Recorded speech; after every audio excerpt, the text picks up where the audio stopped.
नाज़रीन, आज के इस व्लॉग में मैं आपसे बात करूंगा फैसलाबाद में कौमी असम्बली का हल्का है NA 104, PP 111 और PP 110।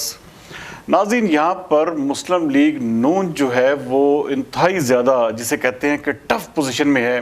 मैं आज इसके मुख्तलिफ इलाकों का सर्वे करके आ रहा हूँ और मैं इसी हवाले से चाहूँगा कि वो अपना एक्सपीरियंस भी आपके साथ शेयर करूँ कि जो हल्के की आवाम जो है वो इस वक्त जज्बात रखती है। नाज़रीन, मैंने आपको कहा था कि यहाँ पर नो डाउट राजा रियाज जो है वो किसी न किसी हद तक जिसे कहते हैं कि मुकाबला करेंगे। उनका मुकाबला बहुत ये इसमें कोई शक नहीं है कि साहबजादा हामिद रज़ा जो हैं वो इंतहाई टफ कैंडिडेट हैं और उनके साथ इस वक्त जो एक किस्म का राजा रियाज है वो 50-50 का एक किस्म का मुकाबला है। इसमें कोई दो राय नहीं है कि साहबजादा हामिद रज़ा का एक तो अपना वोट जो है उनका, क्योंकि वो सुन्नी इत्तेहाद कौंसिल के चेयरमैन भी हैं,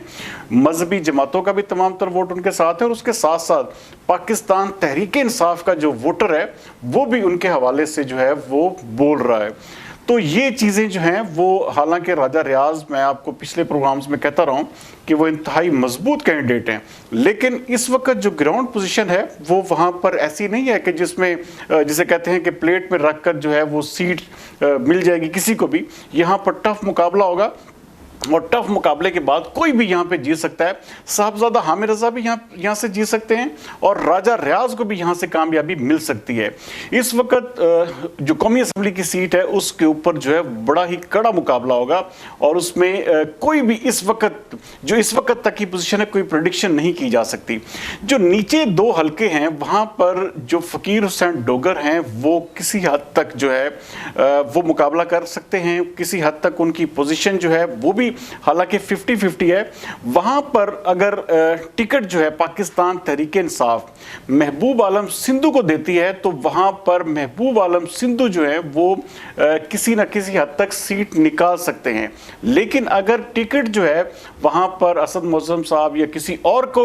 जाता है तो वो सीट जो है फ़कीर हुसैन डोगर जो है वहां से आसानी से जीत जाएंगे।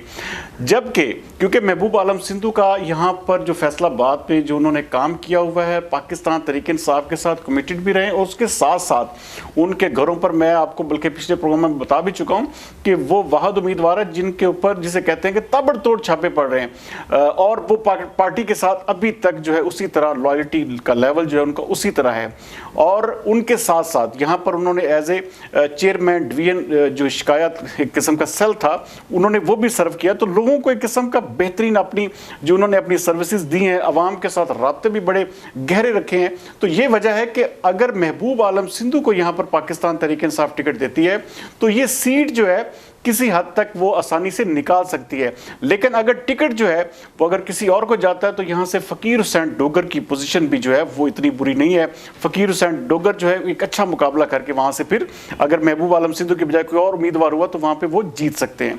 अगर बात की जाए PP 110 की तो मैं हमेशा से आपको कहता आ रहा हूँ, आज उसका मैंने जब मैं हल्के में गया हूँ आप यकीन माने कि इतनी बुरी हालत है कि मुझे कई लोगों ने यहाँ तक भी कहा कि जो हमारे साबका MPA मेहर आमिर रशीद साहब जिसके पास भी अब जा रहे हैं आधा पौना घंटा तो उसकी मिन्नत समाजत और एक किस्म का इस चीज़ में गुजर जाता है कि जी मैं पिछली खताओं की माफ़ी चाह। देखिए, अंदाज़ा करें कि एक MP होने के बावजूद 5 साल वो अपने हल्के तक में दाखिल नहीं हुए और 5 साल उन्होंने अपने लोगों से एक किस्म का बिल्कुल मुंह मोड़े रखा। और जब इलेक्शन आया है, हालांकि उन्हें चाहिए ये था कि एक किस्म का वो पूरे का पूरा MPA-शिप जो है उस दौर में लोगों के साथ राब्ते रखते और इस वक्त अब हालांकि कैंपेन्स के दिन है और इस वक्त वो टिकट हासिल करने के लिए मेरी इतलात के मुताबिक जो है वो लाहौर बैठे हुए हैं कि किसी ना किसी तरह से टिकट मिल जाए। और हल्के में जो उनके बारे में बातें हैं, अब जब आप देखेंगे, मैं तो इस हवाले से क्योंकि मेरा काम तो नहीं है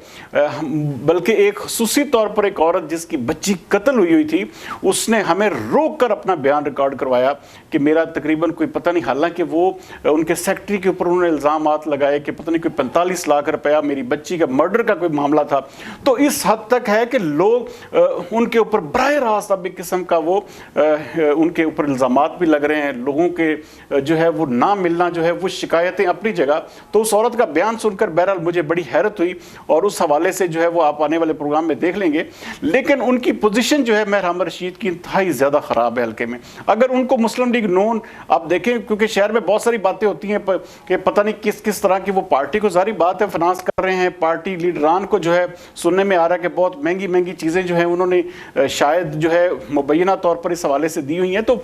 हो सकता है टिकट उन्हें मिल जाए, लेकिन वो सीट जो है वो किसी भी सूरत में यहाँ से निकाल नहीं पाएंगे। हाँ, अगर उनकी जगह पर राना एहसान अफजल को यहाँ से टिकट दे दिया जाता है तो मुस्लिम लीग नून का वोटर, चूंकि राना अफजल खान एक पुराने सियासतदान थे और उन्होंने यहाँ पर एक शराफत की सियासत की बुनियाद रखी थी, तो वोटर जो है वो राना एहसान अफजल के साथ जुड़ सकता है और फिर पाकिस्तान मुस्लिम लीग नून जो है ये सीट जो है किसी हद तक निकाल भी सकती है। लेकिन अगर टिकट जो है इन्हीं महर हामिद रशीद के पास जाएगा तो ये सीट जो है वो पाकिस्तान मुस्लिम लीग नून किसी सूरत निकाल नहीं पाएगी। हाँ, मजबूरी में जिसे कहते हैं कि यह पार्टी एक किस्म का, जारी बात है हर पार्टी को फंड्स चाहिए होते हैं, तो शायद उस वजह से मजबूर होकर ये टिकट जो चला जाए, लेकिन ये सीट फिर किसी भी सूरत में पाकिस्तान मुस्लिम लीग निकाल नहीं सकेगी। अभी तक का जो एक किस्म का वहां पर जो वोटर्स टर्न आउट है या एक किस्म का वोटर्स का रुझान है वो ज्यादातर हमें पाकिस्तान तहरीक इंसाफ के हक में ही जाता दिखाई दिया है। लेकिन इस हल्के में मुकाबला कड़ा होगा और राजा रियाज को अपने नीचे